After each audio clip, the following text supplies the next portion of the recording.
बिथाङा बालाबारि 3 नम्बर बालाबारि गामिनि बिथाङा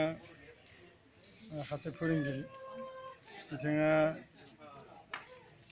बर' थुनलाइ आफादजों जोबोद माने सोमोन्दो गोनांमोन बिथाङा हयथ' बिबान गैया जानो हागौ खिन्थु बिथाङा बिबान गैयाब्लाबो जायखिजाया बर' थुनलाइ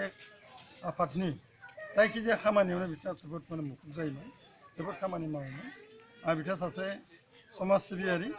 बिथाङा जोंनि बालाबारि गामिनि 3 नम्बर बालाबारि गामिनि जोंहा बेवहाय LP स्कुल गायसननाय जादों जोंहा बेयाव जोंनि थानसालि दङ जोंहा बेवहाय समाजखौ सिबिनायनि बाथ्रा दङ मोनफ्रोमबो बिथिङाव बिथाङा मेल मिटिंफोराव थायोमोन आरो बिथाङा गावनि जि बेसेन भरा बोसोनफोरखौ बिथाङा लाखियोमोन आरो लाखिना जाहाथे समाजखौ जाहाथे मोजाङै जाहाथे दैदेनलांनो हायो बिनि फारसे बिथाङा खुब माने सांग्रांथि आरो बिथाङा 1 नम्बर गरेस्वर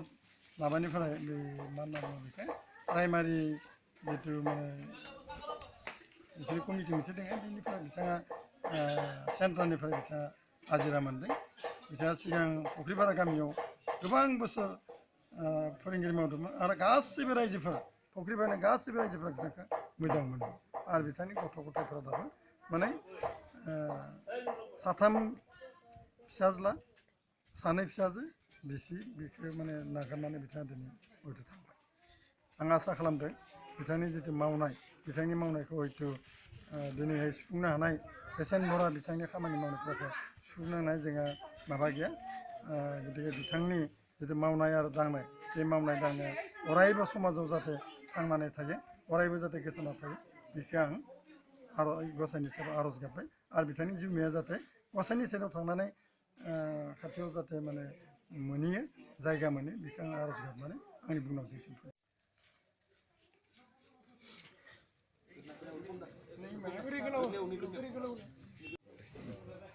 आंनि खालपाति सुरेन बर' आंनि आंगो लोगो जाय समाव नांगौ बायदि समावनो बिथांखौ लिङोबा बिथाङा थांनानै बे सामाजिक जिखुनु खामानि बे खामानि मुखुब जायोमोन गरेस्वर ओनसोलाव बा बेयाव बालाबारि बिहुगुरि ओनसोलाव जिखुनु माने अनुष्ठान दं बे गासै अनुष्ठानाव बिथाङा जड़ित जानानै जोंखौ जथेस्थ' हेफाजाब होदोंमोन बिथाङा हयथ' लिडारशिप लायाखैमोन माने साइलेन्ट वर्कार जायखौ जों माने गैयाबा सोलिनो हाया बोरै बिथाङा साइलेन्ट सासे वर्कारमोन आरो बिथांनि थाखायनो जथेस्थ' माने जोङो थुलुंगा मोन्दोंमोन खामानि मावनायाव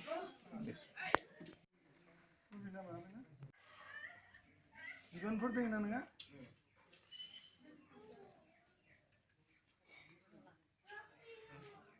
आदा सुरेन मास्टार जातिनि बर' जाति हिसाबै जोङो गम मोननायाव प्रथम गिबि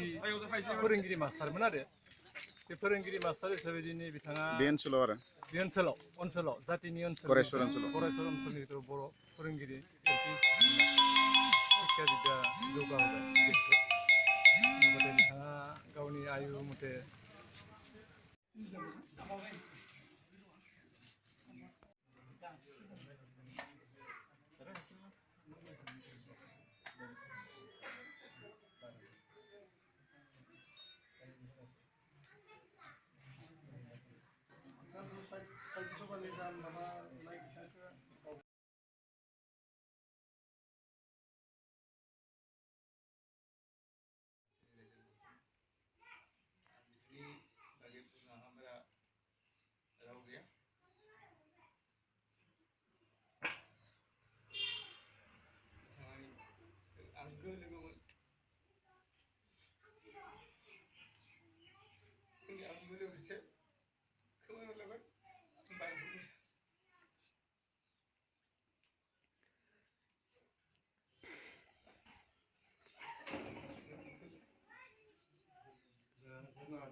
साहित्य सभानिफ्राय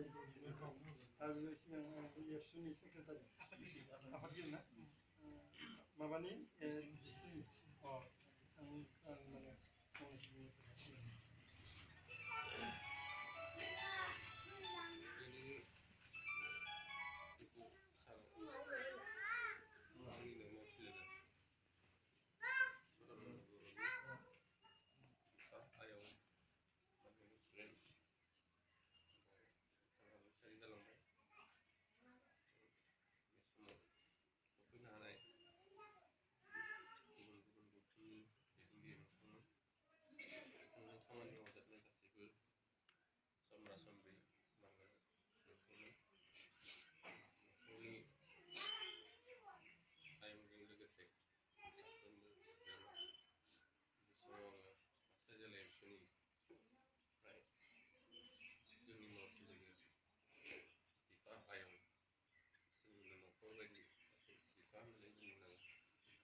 जिउमाया निस्सय मोनखानांगोन सोरगोआव आलो गोजोन जायगा मोननायनि अधिकारा जोंहा दङ मानोना जिखिनि फोरमायबाय जों मिथिनो मोनबाय बे ओनसोलाव जिखिनि खामानि मावबाय समाजनि फरायसानि न'खरनि गामिनि निस्सय बेहा गावनि आत्माखौ बिलिन पद्धति जिखिनि जागोन बेहायथ' बेहा अधिकार दङ बिथाङा टाइमा आंबो दिनै इसोरखौ आर'ज गाबो बिथांनि अधिकारखौ जाहाथे इसोरा जायगा होयो गोजोनै थानो थाखाय आं बेखौ जोंनि न'खरजों लोगोसे गासैबो समाजनि सुबुंफोरनि जानानै आं आर'ज गाबबाय दा आङो बे समाव आयंखौ आं साबायखर होनो नागिरो गोथै देहायावब्लाबो जिउमानि सेराव बिथाङा सर'नन्दखौ 10 बोसोर बाक्सा जिल्लायाव एबसु खामानि मावनो थाखाय जिखिनि सुबिदा होदों कुनु दिन हयथ' जाथिनि खामानि मावनो हायाखैमोन 10 बोसोराव जों गेजेर गेजेर फैयो बे समाव समाजनि जिल्ला एबसु खामानि मावनो होनायनि थाखाय आङो बिथांनि जिउमानि सायाव खराव बुंनायानो गोरेस्वर प्राइमारि बर' साहित्य सभानि आफादगिरि